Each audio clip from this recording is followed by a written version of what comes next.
Hello and welcome.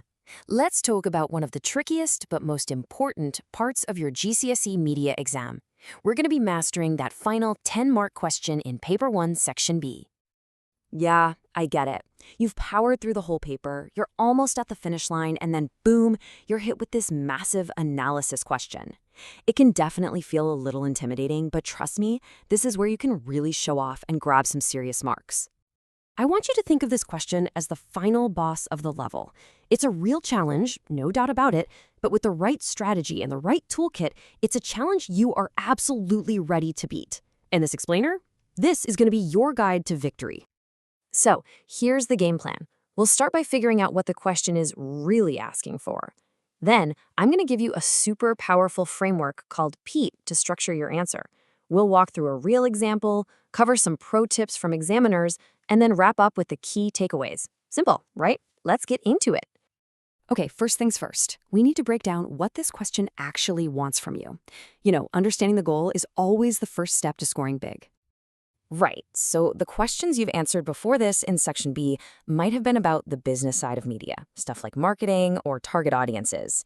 But this last question, it flips the script. This is about pure analysis. The examiners want to see you pick apart how visual codes, things like camera angles, colors, costumes, are used to create very specific meanings. So you might get a question like, how does the poster show the genre? Or how does the trailer appeal to families? While the topic might change, notice they all have one thing in common. They all ask you to analyze the media language. That phrase is your absolute keyword. It's the heart of the entire question. So, now that we know what we're up against, what's the plan of attack? Well, you need a solid method, a reliable way to structure your thoughts so you hit every single point the examiner is looking for. And here it is. This is your secret weapon. It's called the PEAT framework. And it's a simple, easy-to-remember tool that will help you build a perfect, high-scoring paragraph every single time. It basically takes all the guesswork out of writing your answer. So what is it? Well, think of PEAT as a 4-step recipe for building the perfect analysis paragraph. It guides you from making a clear point all the way through to a sophisticated explanation, making sure you don't miss any of those crucial ingredients that examiners are looking for. Okay, let's break this down. P is for point. This is your opening sentence, where you directly answer the question. Easy. E is for evidence. You've got to back up your point with specific examples you can see in the poster or trailer. The second E is for explain. Now this is where the big marks are. You analyze your evidence and explain what it suggests or connotes. And finally, T is for terminology. This is just a quick final check to make sure you've used some of that key subject-specific language. Theory is one thing, right? But let's see how this framework actually performs out in the wild. We're going to apply it to a real exam question and a model answer. All right, here's our question. It's a classic.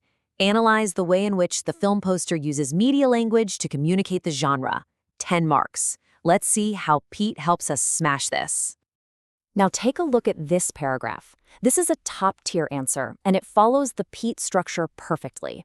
Let's deconstruct it piece by piece so you can see exactly how it works. Okay, see that first sentence? That's your point. It's direct, it's confident. It tells the examiner exactly what the paragraph is about, the action-adventure genre, and what media language it's focusing on, mise en scène. Crystal clear. And right after that, we get the evidence. Notice the answer doesn't just say the characters look cool. It points to specific, concrete details, masks on the costumes, and an urban setting. This is the proof that backs up that initial point. And here it comes, the explain section. This is where the magic happens. The writer connects the dots. They explain why masks suggest superheroes and why a city setting screams action movie.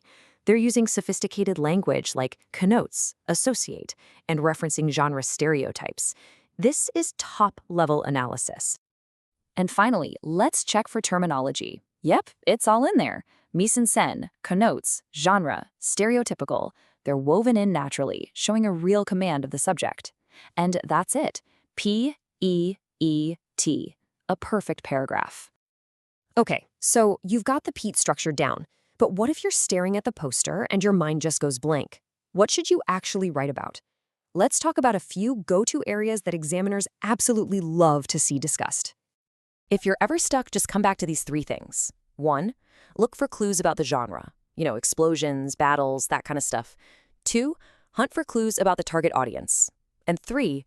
Always look at how characters are represented, especially when it comes to power.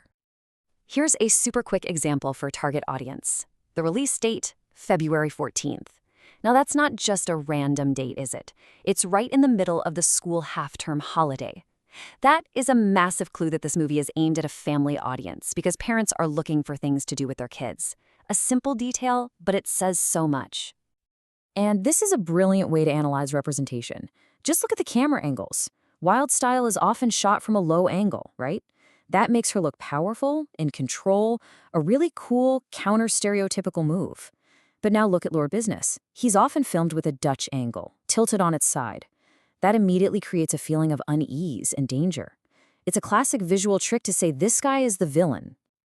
All right, we have covered a ton of ground. We've looked at the challenge, we've got our toolkit, and we've got some pro strategies. Let's just boil it all down into a final checklist so you can walk into that exam feeling totally prepared. You have absolutely got this. So, let's quickly recap the essentials. Number 1, remember this question is all about media language. 2, use the PET framework for every single paragraph you write. You should aim for 2 or 3 really detailed ones. 3, if you get stuck, look for clues about genre, audience, and power. And finally, don't forget to sprinkle in that all-important media terminology. You now have the strategy, and you have the tools. The only thing left to do is put it into practice. So go on, pull up that Lego Movie poster and start deconstructing it. What points can you make? You're ready. You've got this.